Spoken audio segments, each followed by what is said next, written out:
A very good evening to you and welcome to Powerbrief tonight on 3rd of September the year 2020. And one more time we are meeting here on Powerbrief, still on our masks, not out of our wish but because of the circumstances that we are in. But as human beings, whenever anything strikes, we find ways of fighting and continuing with life as it comes. Tonight we do a special edition that is the State of the Nation on the September edition. We look into matters happening in the country, where we are seeing Governor Koth of Migori fighting a court battle, and just a few days ago his party, that is the Orange Democratic Movement, has initiated a process of impeaching him. At the same time, you're having the Kemsa scandal, where fingers are being pointed from different directions. Those ones who are alleged to have been involved in the scandal are pointing fingers at each other. At the same time, on the political corridors, we are seeing Honorable Dr. William Ruto putting on a different face, and that is the face of an abrasive politician who is able and ready to say what happens. Join us on the show as we look into these matters and dissect. And just as a fourth estate, we try to bring out matters from our own view, so that those ones who are the policy implementers and policy makers can pick up from there and move on with them and do it for the betterment of the country. Tonight we are joined by Mr. Daniel Orogo, a political commentator, and Mr. Peter Kariuki, who is also a political commentator. We're also joined by Mr. Andamo Loch, who is a youth leader and a political commentator. Remember, this conversation is also live on our Facebook page, Kirk TV Kenya, and our YouTube page is Kirk TV Kenya. Gentlemen, welcome to Powerbrief tonight. It's been a while since you guys were here, but I'm glad you're back. And how have you been, especially when we're having a year within a year and a year of its own? Locust, COVID, and so many other things. Mr. Orogo, I can see you look so much optimistic. I don't know how are things on your end? Yeah, I think like you've intimated before, this is quite a challenging year. First of all, we recognize the new challenges that are brought by, the virus. So everybody is adjusting to it. We are hopeful that even as we continue to engage into measures, containment measures, we all continue to contribute our own efforts to flatten the curve. And as we adjust to the new normal, we as a republic, we are focusing and hopeful that the state of patriotism and understanding amongst Kenyans will really help the government and all stakeholders, that we beat this monster and just resume back to our usual. Many thanks. I can see Comrade Kariuki, he looks worried. I don't know, but let's just also hear from him. How has the year taken him? How has he been able to fight these things? And most importantly, your interaction with other citizens outside there. Thank you very much. For me, this is a memorable year that everyone will remember. For example, the coming generation, even the current generation, they will ever remember this year, 2020. Because of this monster known as COVID-19. But according to what we have seen as a country, even the whole globe, things are not good. The economy of the world is not good at all. So many people are losing jobs, people are being fired. But at the end of the day, when we trust God and we take all the precautions that were given by our able government, we follow the guidelines from WHO, I think the curve will flatten. Yeah. Thank you. Looking at Mr. Andamo Loch, it's like he's saying at the end of it all, human beings, it's been discovered that we have same weakness or anything can attack all of us. There's no special human beings. But let us hear from him how has also been his interaction. As you have said earlier, it's a year within a year. It has been a very defining moment for Kenyans and the people of this world. A pandemic that came and tried to destabilize almost anything and everything in this world. So it has been a very good wake-up call for many of us. It is during this time that we've known our friends and our enemies. We've seen a lot of even other nations standing with us. We've seen a lot of partners standing with the third world countries. And they say in your difficult times, you'll get to know who are your real friends. So the decisions that are being made today by as individuals, that is the true reflection of how they are.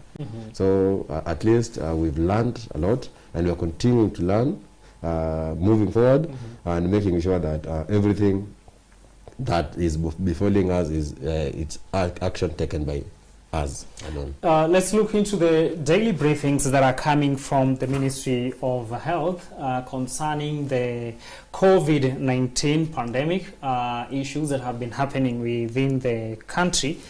To look into this matter, because as everything began, we saw the ministry talking of by September, by October, this and that will be coming. And what is happening as at now is a case where we are seeing the number going down, and there's so many interpretations. People are coming up with different interpretations. I know even as we are going to listen, you'll hear Orogo coming up with his, Kariuki coming up with his, and also Andamo Lodge. The numbers are going down, and the ministry has given reasons as to why. WHO yesterday also spoke something about it. But again, on the citizen side, there are also their perception towards it. Beginning from Mr. Orogo, your own interpretation, are you in agreement maybe with what the government is talking about and also the WHO, or what do you think also is causing this number to go down? Well, I think the government is the sole custodian of information. And you know, they are taking an abrasive place in terms of leading the fronts to, you know, to advising Kenyans and promoting these protective mechanisms. So we would presume from where we sit that the projections that are given by the government through different departments and you know, and ministry, that, you know, absolutely remain a true reflection of what is happening. Coupled with that, the World Health Organization has equally, you know, joined the fray in advising the Kenyan government that even though as you project that the curve is flattening, but of course you're not within, you know, outside the danger zone. So that is what I presume. And I think much of it have been done by individual Kenyans who have understand the importance of respecting, you know, and following up the guidelines that are laid by the ministry and the WHO. That all reflects an individual initiative. The measures as well, the home-based care intervention, the relaxing on the measures to you know, take care of you know, containment areas and you know, and quarantine has made it easy for Kenyans to, you know, to a protective mechanism. So my thinking and my theory of thought is that Kenyans are actually the ones self-driven through understanding that fighting these virus depends on an individual's contribution, that each and every day will amount to, you know, a general overall and the national drive towards containing COVID-19. Many thanks. Mr. Kariuki, from where you sit, what do you have to say about the current trend in the rate of infection, the deaths, and everything that the government is doing? Thank you very much. For me, one thing that I know, everybody is afraid of something that can make you to go astray or something that can cause a problem at you. Therefore, for me, I think it is a personal responsibility of the Kenyan citizen who decided to take all the precautions. That's why we have reached here. Because our government have tried a lot. It has set awareness on through medias, even providing sanitizers, even cautioning the matatu industries. So for me, I think it is our personal responsibility that has made us to reach where we are now. It's not what people are trying to create outside there. Yeah. because even the other world, in the world, you see, let's say for example in US, the curve flattened, at least it has gone down, just because of the precaution that they have taken as American citizens. Therefore, even in Kenya too. Let's hear from Mr. Ndamo Lodge. He seems to be having something burning you. It's not necessarily burning, but when I hear that the infection rate drops from 900 a day to 100 and something a day, it makes me feel good, because we've all known what this virus or what this pandemic has done to many of the lives.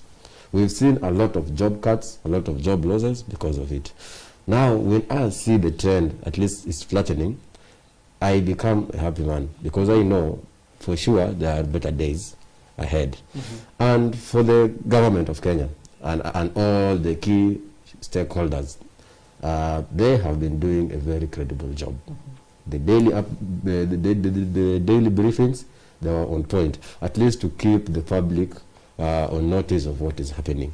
And again, to the citizens of this Republic of Kenya, we have seen them trying their best, at least to make sure they follow the government directives. We have our neighboring country here, it's called Tanzania, and there, through their government, they have their own way, and they are trying to, they have said that there is no corona there. Us neighboring them, if at all we could not be very abiding citizens, we could have started following or talking about what is happening in Tanzania. But Kenyans have become loyal to their government. They are strictly adhering to the rules and regulations. And with that, we give thanks to each and every one of us. Despite all the things that are going surrounding this, the pandemic issue, but again, we have managed to stay put together and move forward and get maybe a solution up there.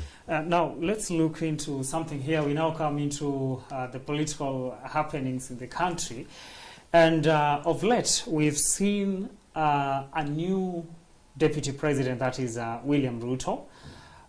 Initially, when he was, it was alleged actually that he has been sidelined in the government, that he is not being considered in top government decisions. And even when he was invited in a number of media stations, what he used to say that is a creation of the media.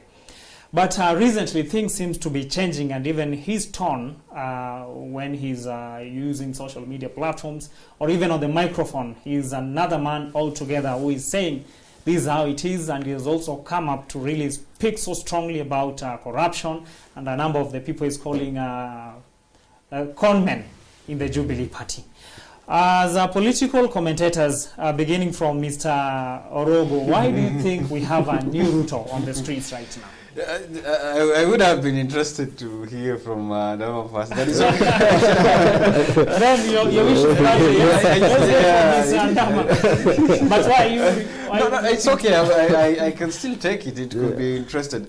Well, you have alluded to a very, very important topic here about the exclusion of a deputy president. I want to approach this thing from different angle. One, the Constitution recognizes the deputy president as part of the presidency. Let's begin from there. So what does that mean? It's that the two were elected as a pair. In the absence of the president, the deputy comes in to play that significant role. It is also within the goodwill of the president to delegate duties to his deputy at an appointed time. Now, when the office of the deputy president is excluded from functions, when the office of the deputy president is facing a serious budget cut, it's the same office that, you hear that has been annexed within the office of the presidency. But I see it, it's called annex. Annexing in this scenario means that you cap some of its function and redirect it to Harambe House. I'm not really saying Or the not name annex, that going the the name other way. annex that is put there.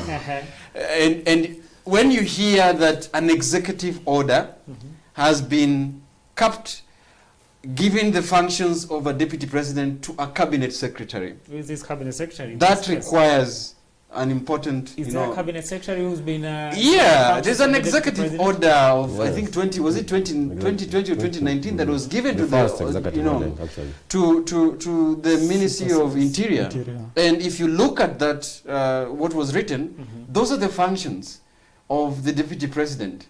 So it borders, bad faith. It borders a deliberate exclusion. And, people are very in a celebratory mood, saying, the deputy president has been eclipsed, his functions. But let me tell you, by and large, it is setting a precedence in this country where any president would again do that in future. And nobody will be quiet because we never, from our sober mind, did not talk about it. On a political angle, as I conclude my submission on this issue, you see, if there is anybody who qualifies to declare his bid to run as the presidency, who is closer and have served the country, is the deputy president. The deputy president... Wait, Mr. Ogo. The deputy president, in terms of the office, someone who has served there, or a personality, the one that we have right now, in this case, both qualifies. Dr. William Ruto. Both qualifies him because he served the 2 terms as a deputy, which means under the tutelage of His Excellency Uhuru Kenyatta, he is more placed to steer the agenda. And that does not mean that I am saying that he must, if he can. So let me conclude by saying that the political space must be equally playing ground for any candidate, be it Raila Odinga, be it Eugene Omalo, be it Musalia Mudavadi or Kalonzo Musyoka or anybody. Let us not hear a scenario where one person is always being subjected to different playing ground and unwarranted propaganda at the expense of we'll come back to you because there's something crucial not answered. We'll be coming back to you in a short while. Mr. Kariuki, we want also your perception or your opinion. Why do you think we have a new William Ruto on the block who is ready to say everything as it is? What do you think has led him to that level? I think for me, first I'll differ with my brother here, because the deputy president always attend the security meetings. Is among the executives. And these people, who are these people who are talking on behalf of the deputy president? The deputy president himself have not talked anything concerning his differences with the president. They are just these hijackers, brokers who are talking on behalf of the deputy president. Even the deputy president himself have not spoken anything concerning the president that they differ. He's trying to propel the 4 agendas of the Jubilee. So for me, I think there is no house or marriage which has no problem. Even the other day we saw the deputy president say that they will try to fix their house, to bring it in order. Therefore, for me, I think the deputy president he knows well what he's doing. I know the guy is humble, and he respects the president a lot. And therefore, he doesn't want to speak so much concerning the issue of Jubilee with what these other people are talking on his behalf. Yeah, so I think the deputy president is humble to the president. Let's hear from Mr. Oluoch. Hopefully he will give us the answer, because I've seen Mr. Orogo and Mr. Kariuki have really they have gone round. But we'll still come back to you until you give us a right answer of what we are trying to look at. The new Ruto, not the Ruto we used to come up and talk of I'm in good terms, the government is intact. Right now he's saying things as it is, and we just want to establish what has led him to that level. Is it that time that enough is enough, or Ms. Andam will watch, because Ms. Orogo had really wanted to also hear from you? One, Ruto is not changed. Ruto is the same Ruto that we saw in 2007, that we saw in 2013 and 2017. If you have been following very well the deputy president, on his journey on political career, he has been consistent in what he does. When Ruto, what he's done, he knows there's time for hard work and there's time to relax. The time they were elected as a pair for the second time, he came, he went back and sat. He concentrated on government projects and delivered very many manifestos he had said. Now, we are barely 8 months or 1 year to election time, and the campaigns have started. Even the other parties, they have been restructuring and strategizing on how they'll come to compete with maybe DP Ruto and other contestants. So according to me, I don't see a changed deputy president. It's only change of times. When he says it's time for campaigning, it's time for campaigning. When he says it's time to get new strategies, he puts everything on paper. Hopefully, Mr. Orogo will answer me or will answer us as we get back to him. When this thing comes up, when the KEMSA issue broke up, Ruto stood and he wrote something in his social media handles. He talked of, at least finally, I can't be associated with it, and he called for direct, for those ones who had been held accountable to actually face the law. And then a number of people fought back with a lot of sarcasm, a lot of satire, a lot of ridicule, telling him that you're the last person maybe to tell us anything to do with the corruption. And this has been in Kenya that whenever someone says something, he's told don't say about it. Whether you're saying the right thing or the wrong thing, already there are a section of politicians and also citizens who say, and we are not looking at what the person is trying to say. And beginning from you, Mr. Orogo, why do you think there is that tendency whenever Ruto talks about corruption, then there is that backlash from certain quarters? Well, before I come to that, let me answer a question that you said I didn't answer. Of course, there is a new Ruto in the block, and so Mr. Andama Olosh is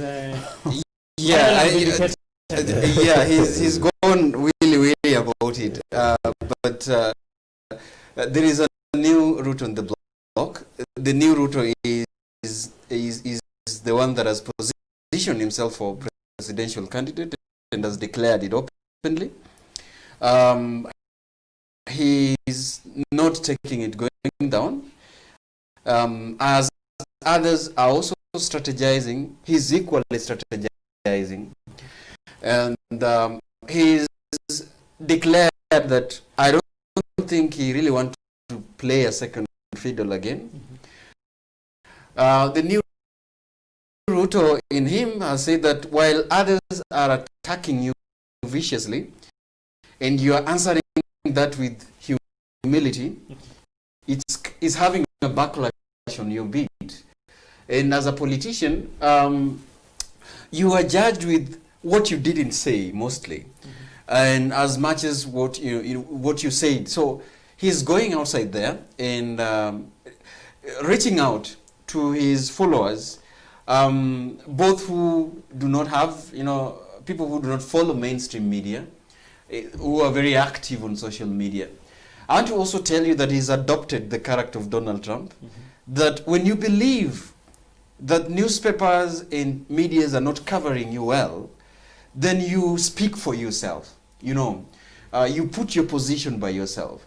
So for all that he's doing, I think he's in his rightful state, in his democratic space, and to talk to 1 million followers who are following him, to make sure that his right words are put in place through social media outlets. Because we actually seen that there is a selective coverage sometimes on his part, and he don't have a right of a direct reply as those things are spiraling out. So it bequeath him to reply that through the social media handle. The word false messages, fake news, sensationalization. That is what William Ruto has actually come out with. Let me correct Karaoke. The deputy president currently has not been sitting in the security meetings and is within the public domain. And this has, for me, I see as deliberately.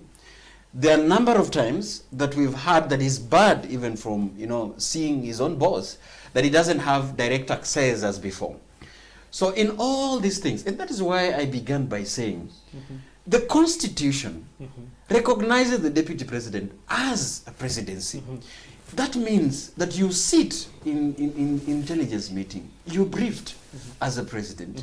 Many thanks. We go for a quick commercial break. As we come back, we shall be winding up this story where we are having a new route on the block.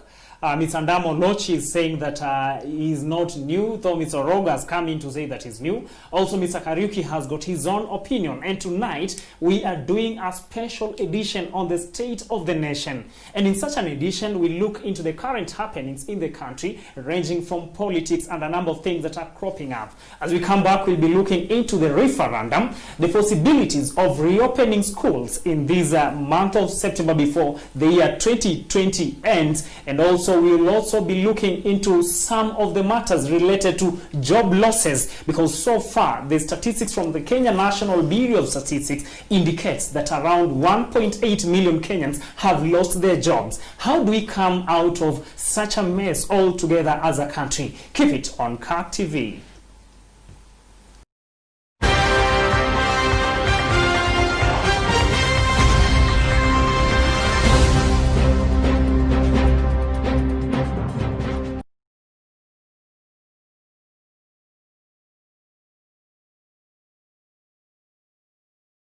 Ukiona, ukisikia, sema. Ukishuku, sema. Ripoti tatizo lote la usalama kupitia SMS 988. Namba yako haitaonekana. Ujumbe huu hautakugharimu chochote. Weka akaunti yako ambapo uhalifu unatendeka. Mulika uhalifu. Ujumbe huu uko na Wizara ya Mambo ya Ndani na Uratibu wa Serikali ya Kitaifa.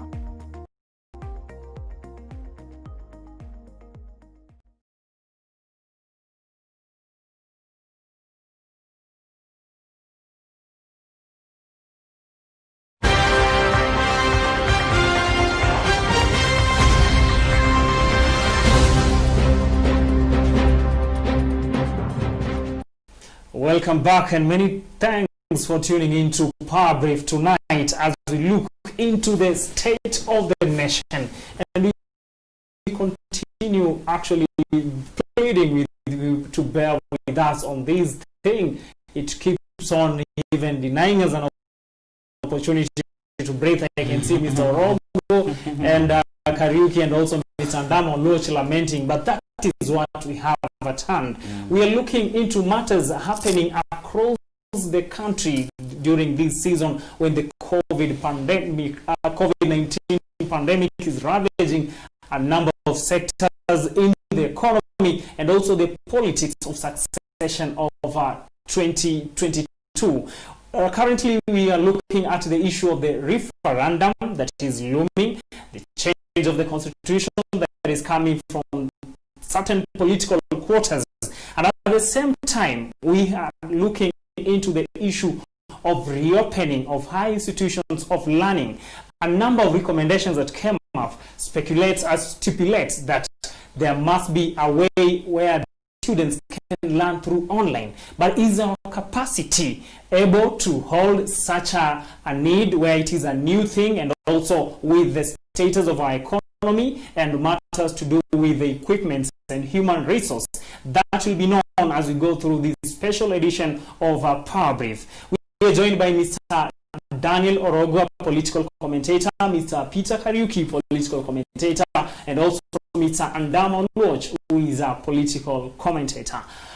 Before we went for a break, Mr. Orogo was winding up on something, and I just want us to summarize this thing before we look into the matter of referendum. We shall begin from Mr. Ndamo Lochi. In as much as the the Deputy President has exhibited optimism that even in a house there are usually quarrels and misunderstandings, but he said he's optimistic that things will be fixed. Do you think that there is hope for Jubilee Party as a house, the group that calls itself, I don't know, Tango Rasili and the real Jubilee? Do you think there is hope for them to find a way forward and maybe come together, or it was a politics of convenience, let us win the election, then afterwards kila mtu ajipange kivyake? Mr. Mose, even in marriage, there is that provision of divorce. When the marriage is not working, you guys had to separate, or someone may end up being hurt. You understand?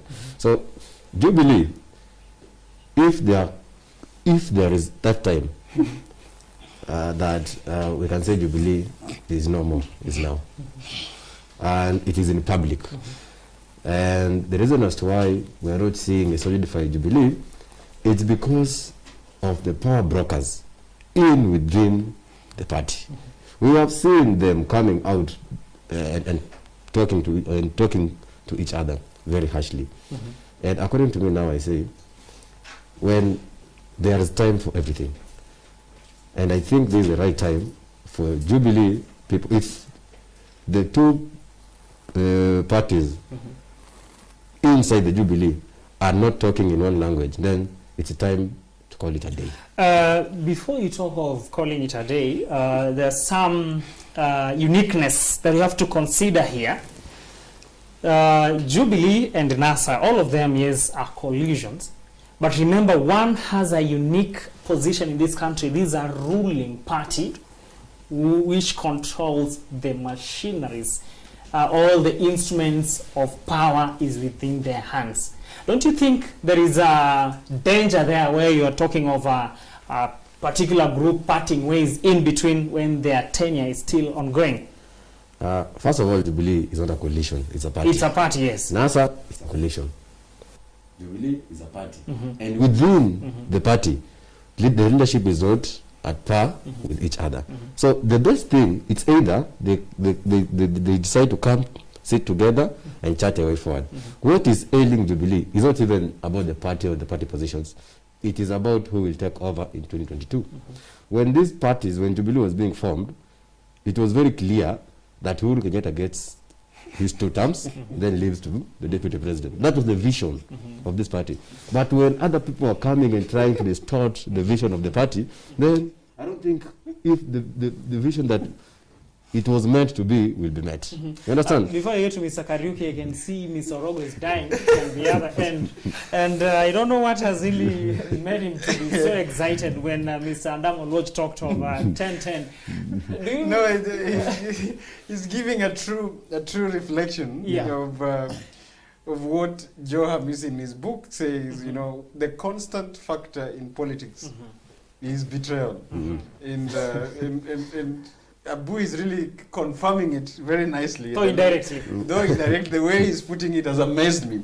I think it was unexpected. It was very expected, and we would be surprised that such a thing didn't happen in Jubilee. And you see, the handshake provided a very unique opportunity for political commentators like us to see that there was going to be a really shift in Jubilee Party. We all know that in all the trend in history, political history, that Raila Odinga is very strategic, that when he gets to the functioning of a new party, then that it disrupted from that end.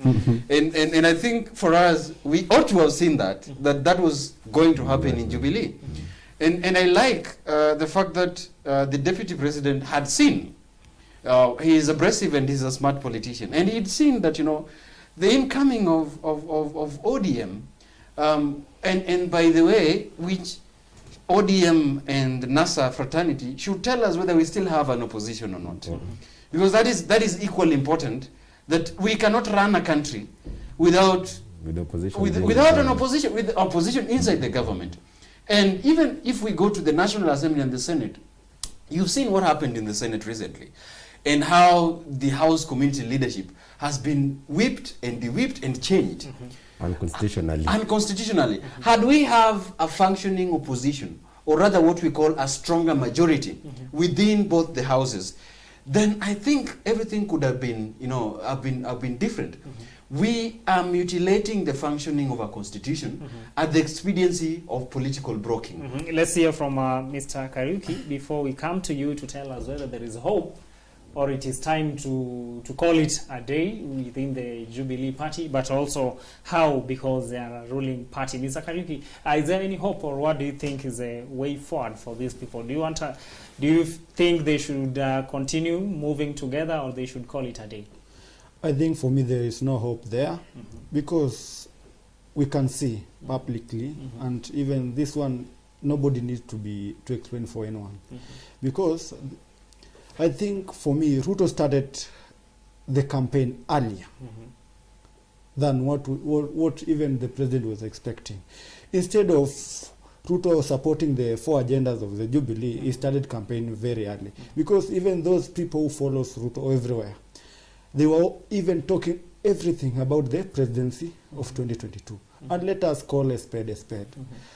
You can't move everywhere in this country pretending that you are starting new projects that were being sent from State House by the president, and even the president himself denies such allegation. And the only gospel you are taking there is about your own interest.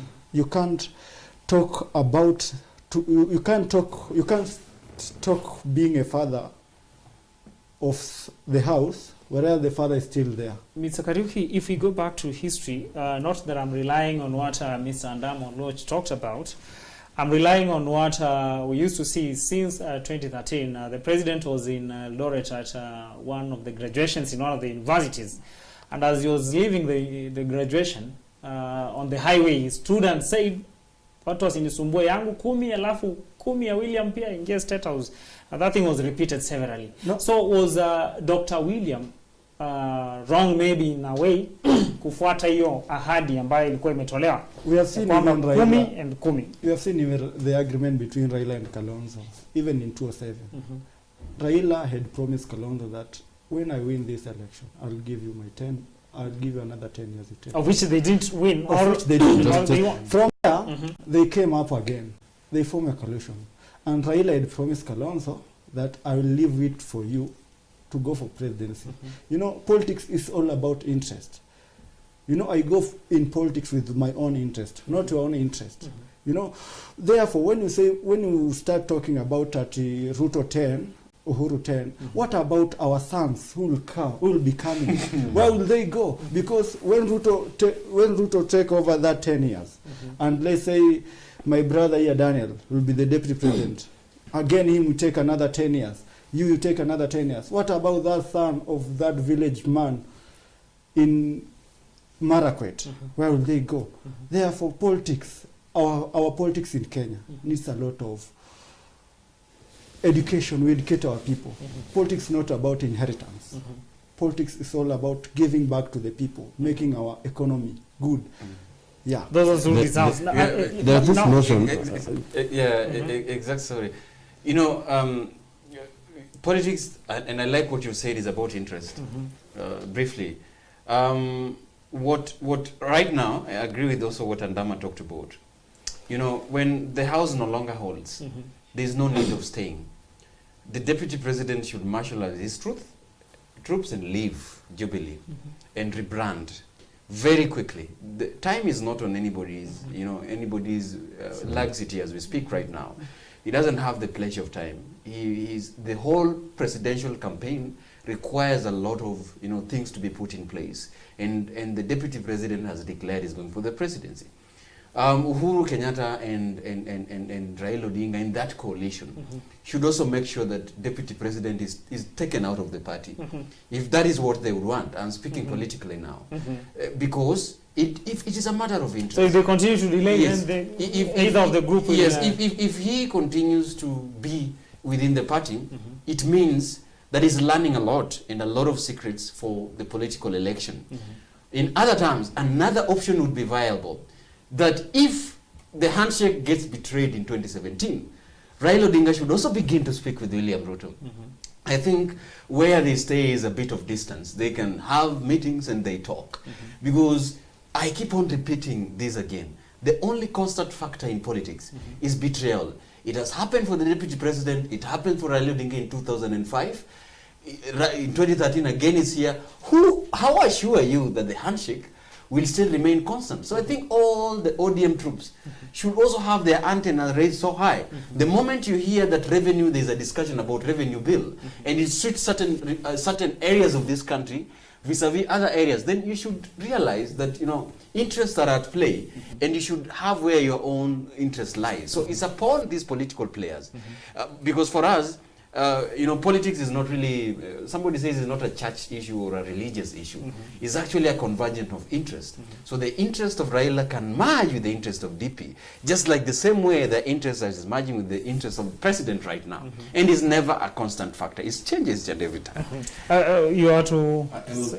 There's this notion that it always goes around that the deputy president started campaigns very early. That's a fallacy. That's untrue. Because, agree with it?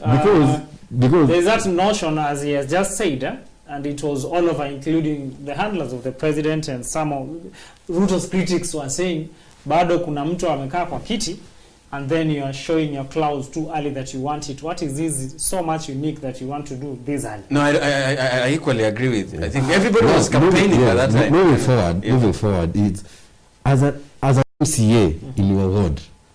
If you are elected an MCA and the next day there is no water, then you go and launch that project. You will be investing in people that you know they will re-elect you back in the other next general election. So even the president himself, during the first term, when he was serving, he used to go somewhere and then say, lakini ikifika 2017 tafadhali munirudisha wakati niendelee na kazi. That's the same thing. All of us agree. Now, because of time, we have to look into this issue. Yesterday it was in media and also both in the print and electronic media about the matter of reopening of institutions of higher learning. Professor Kiama Gitahi of the University of Nairobi was talking of how they're going to enroll the new students via online and also some of the challenges that they are facing.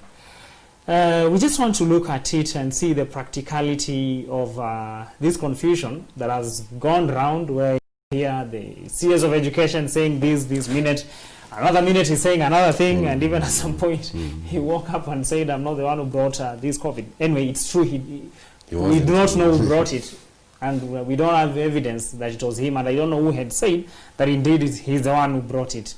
Actually, we don't know about it. Now, on the matters of resuming schools, is it time that we also have our institutions of higher learning resuming via online? Are we really there, Mr. Kariuki? For me, I think the time is not yet. You know, we come from different backgrounds. What about that boy or that girl who comes from, let's say, Baringo, is not even able to get that laptop? Even the transport alone, sometimes it's difficult for them to come to the institution. Let's say I come from Baringo, they came from Baringo. We have some of them from even Turkana. Transport for them is a very big problem. Therefore, for me, it's not the right time. Let us wait for the right time, because when you say such a thing, other people will be suffering. I've been there. I know people have suffered a lot. You know, you can't study while you're angry. And we cannot make everything to be normal so that we can favor those few people who are able to do such a thing. For me, it's not the right time. Let us wait for the right time, when everything will be okay. Because even the curve is going down. It's not early. Let us wait until January. Yeah. Mr. Rogo, do you also buy this idea that tumalize vita one war before starting to bring other wars inside, ya kwamba tukue sure ya kwamba hizi mambo yameenda chini before we think of bringing students and pupils back instead of trying to force things as far as technology advancement is concerned with education? Well, I think that is a matter that one is between health and education. Right now, what is our priority to us? Is it the health of a nation, or how to secure, a number of lives that would be lost as a result of, intercommunity infection. So I think it is right that that discussion is taking place right now, because comparatively, other countries are opening up. And when they are opening up their economy, they are opening up their institutions, there is that benchmarks that we have to learn from. Countries like, Italy and European countries that were hardly hit are slowly, resuming. And it could be important for us to learn how then are they putting their centers of excellence and other areas as they slowly and procedurally, resume the functioning, including schooling itself.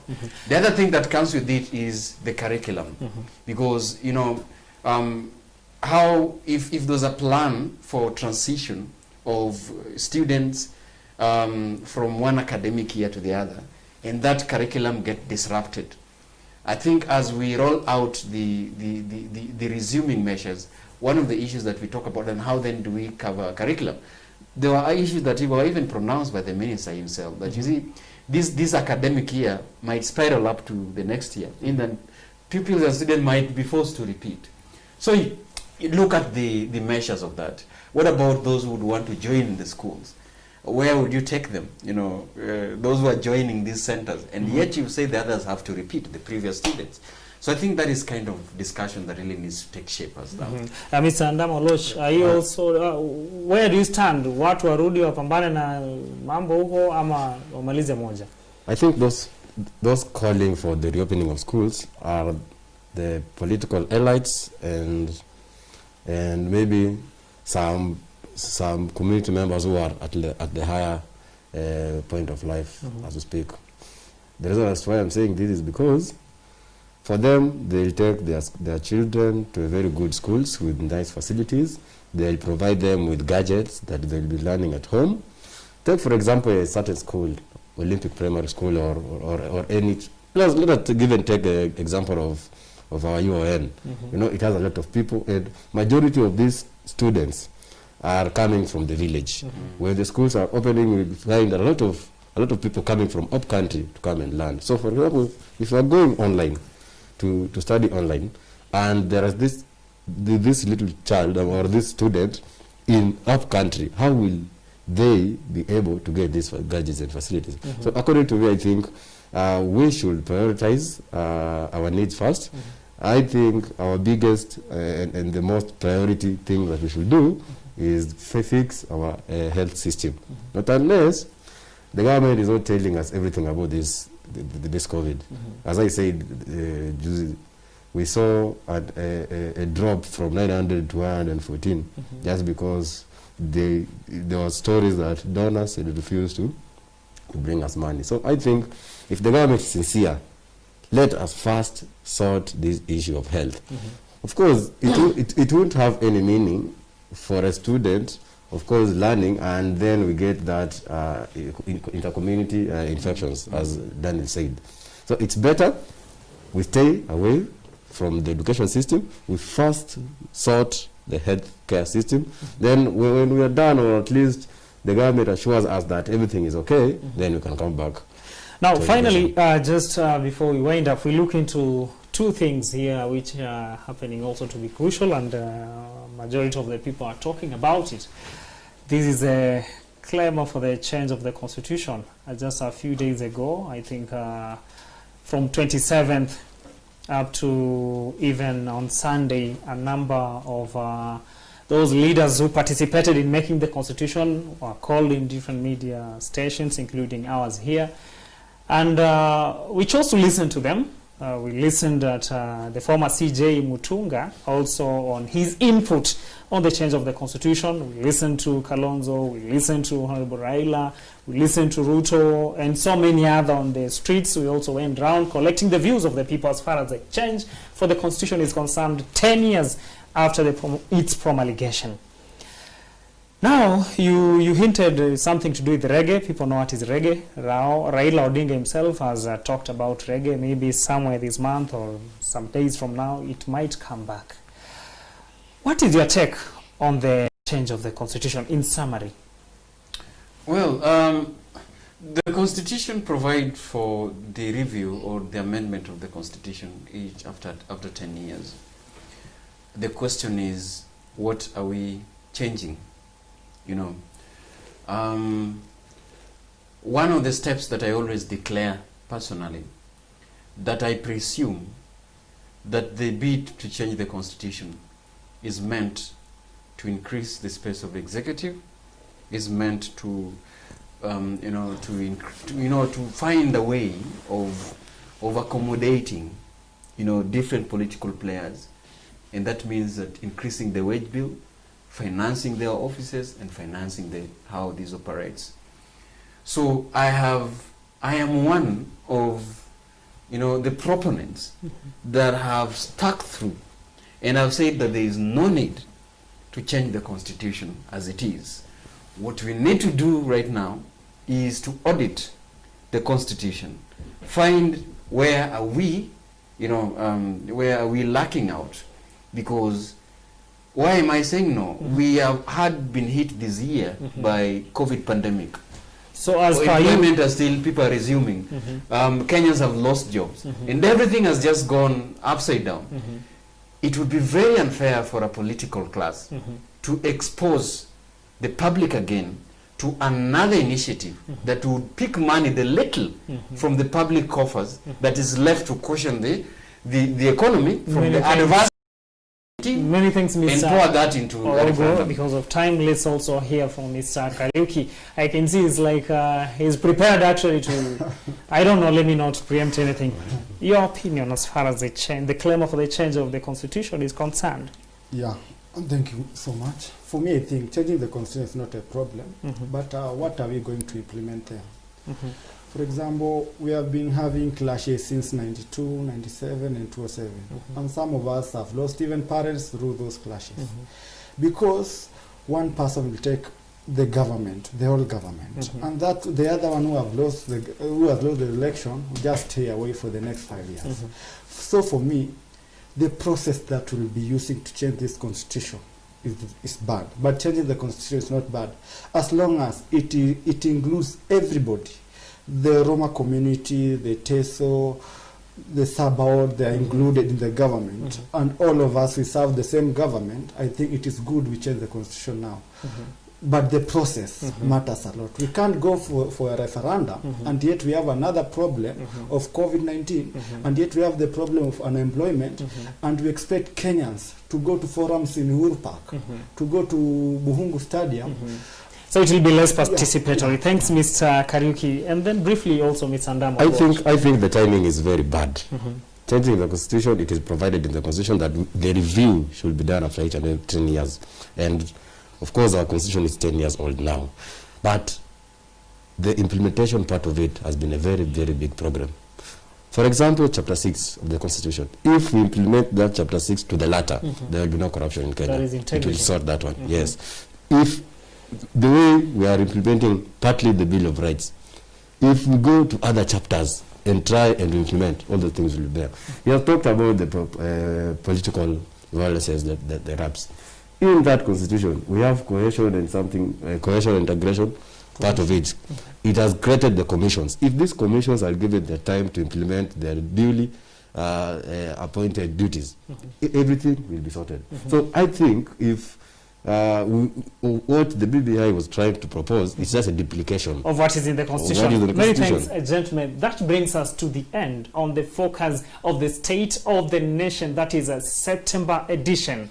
Our guest, that is Mr. Daniel Orogo, who is a political commentator, has taken us through his peace of mind from his experience and what he thinks are some of the steps and modalities that are supposed to be approached towards seeing that a solution is found at the end of the day, because that is our focus on Powerbrief. Also, Mr. Kariuki has given us his part and what he also thinks about the topics that we've handled tonight flanked by Mr. Andama Oloch. The gentlemen have given their bit of the mind, and our role here on Powerbrief is to highlight what affects the society, because as we do it, there are those ones who are seeing it, the policy makers and the policy implementers. We appreciate for your participation, your feedback, and your comments on our social media platform. For me, Cornelius Omuse, till next Thursday, I wish you a very good night.